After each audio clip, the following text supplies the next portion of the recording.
this is January 1, so I thought let me just sit down and, record an episode on journaling. And what happens is normally I always like to keep one book and just keep continuing going on. But this time I thought, let me just change it a little bit because I have a funny feeling that I'm going to be doing a lot of things for the new year, 2026. If you're joining me, thank you so much. I do have other episodes, so you can check on my channel. So this may seem disjointed a little bit, but I'm going to try to see if I can keep this complete so that way you don't have to keep switching between videos. So there's no part one, part two, but this is a little bit more of me speaking about how I do things as compared with the other.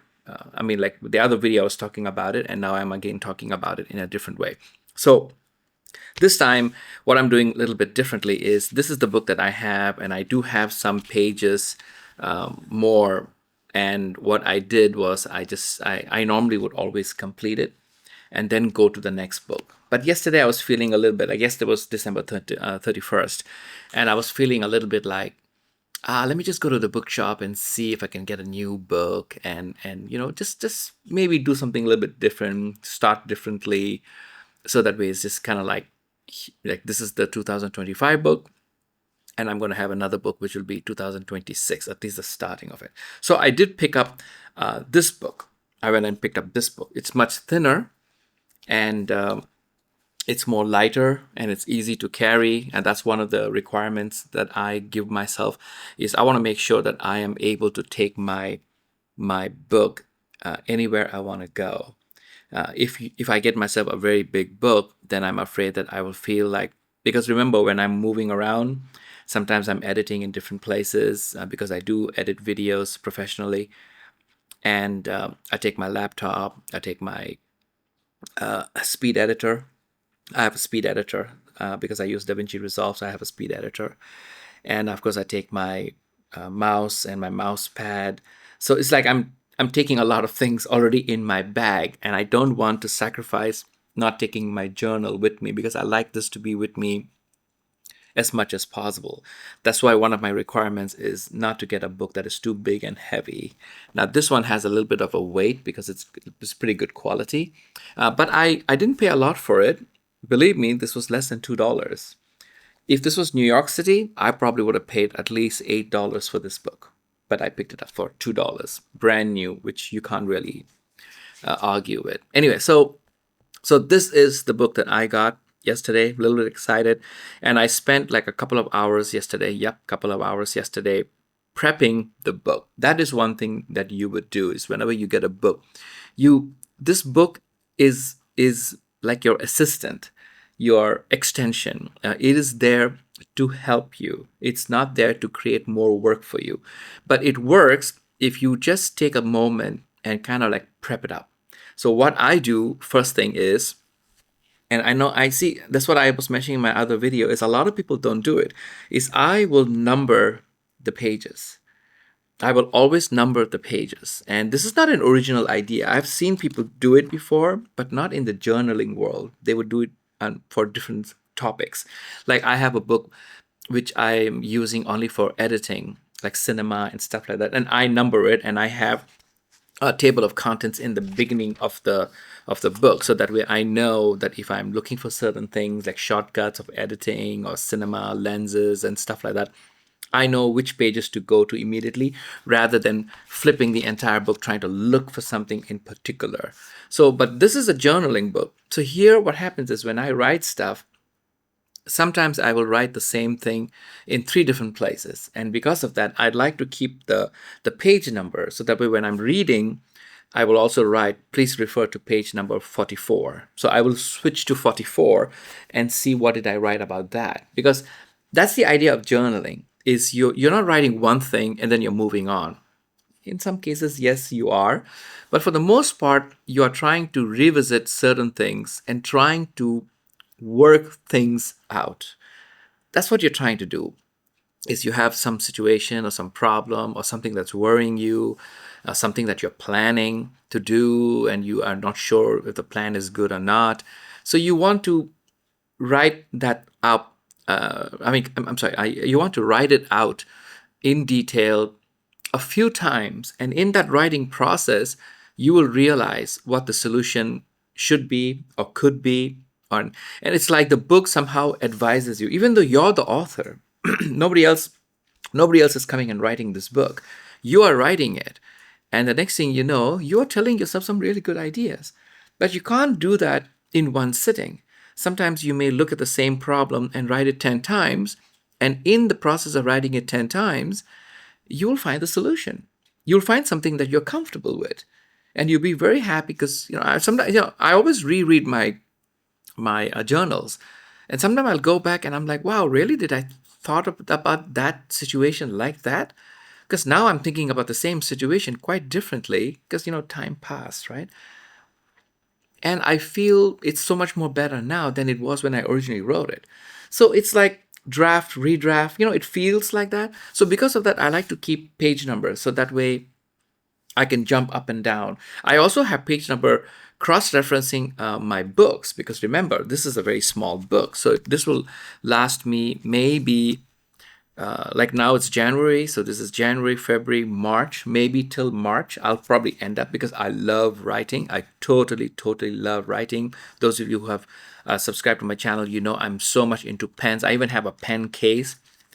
This is made by Ted Baker, London. Somebody gifted this to me, and for the love of God, I just can't remember who did it. Anyway, I have my fountain pens, my color pens, everything inside over here, which is pretty. I do have a pen over here. I also have a fountain pen at work. So that way, in case I'm like anywhere I go, my fountain pen is always nearby. And I have multiple fountain pens. So they're like all scattered all over the place. Anyway, so here's the book. And the first thing I will do is I will number the pages. Now, I will always leave the beginning pages, a few pages for content.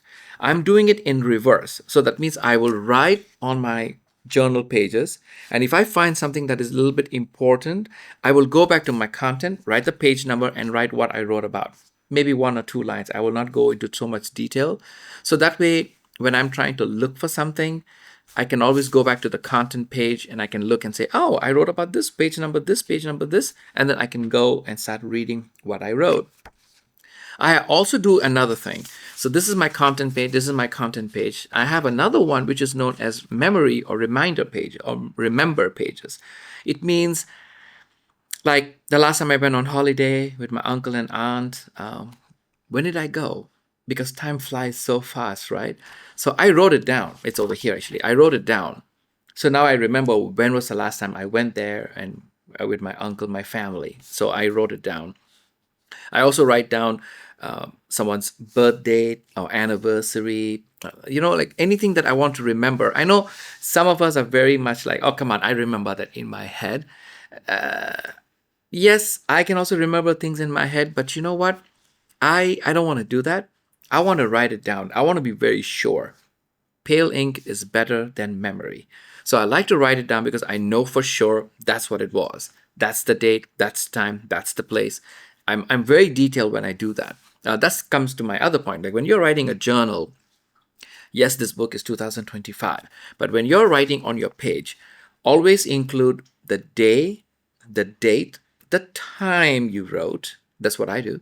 And also the year.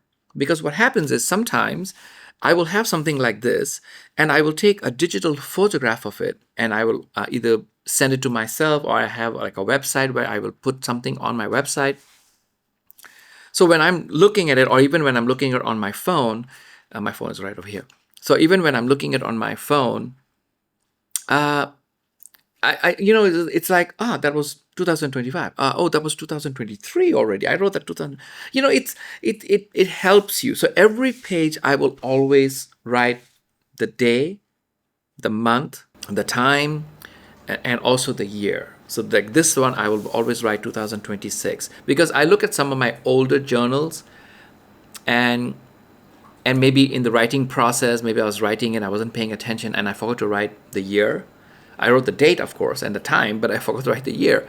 And I took a picture of that and I was cross-referencing. I was looking at my hard drive for some notes because I have everything saved on my hard drive too. And I looked at it and I'm like, what year was that? I didn't write the year. I didn't write the year. So because of that, please always write the year, even though it seems silly. But please write it because if you are using This is analog, and if you're using digital versions of this, it's nice to have the year on the paper in your own handwriting.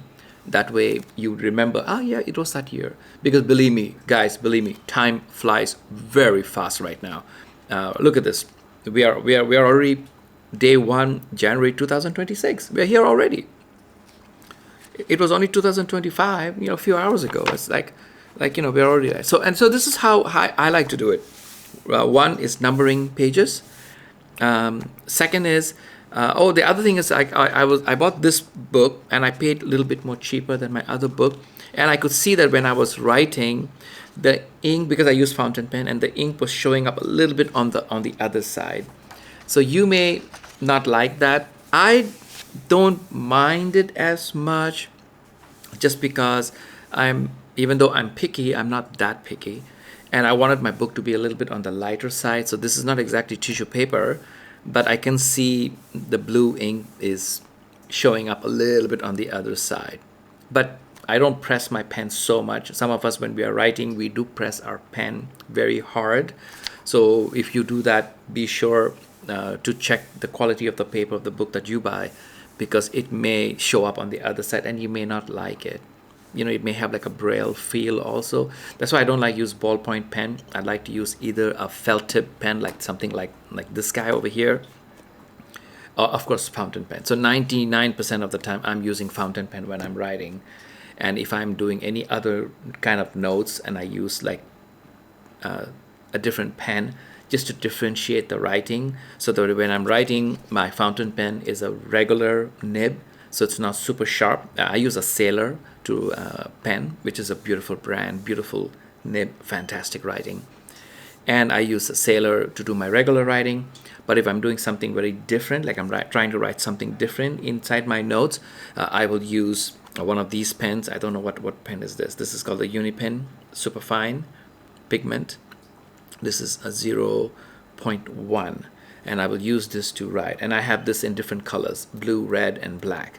And I always carry it around. I also have this Japanese calligraphy pen, which is really super. It's like I don't know if you can see it, it's like a paintbrush, so that, in case I want to differentiate certain things. So I do have different pens, because like I said, I love the writing process. I just love the writing process. I can sit down for 1 hour, and that's the thing. It's like meditation. It's like therapy in so many ways. It's because whenever you're on your phone and you're trying to do it on your phone, I know somebody made a comment saying that they use their iPad all the time.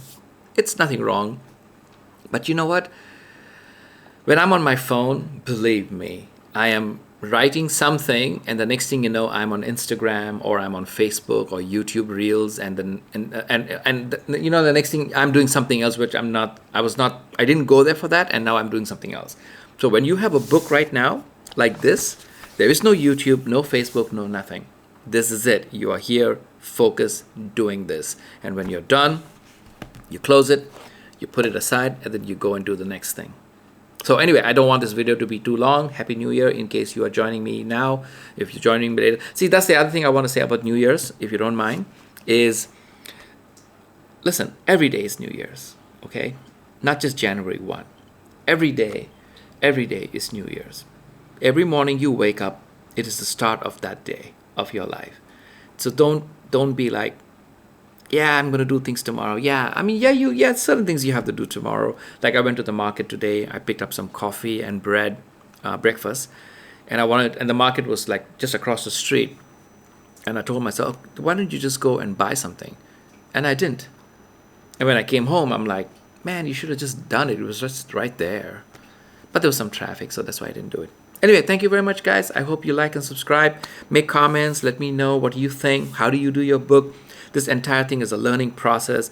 I love doing things a certain way. You might like to do things a certain way, and I would like to know it. If you have a video, put the link in. I would love to watch it. Absolutely.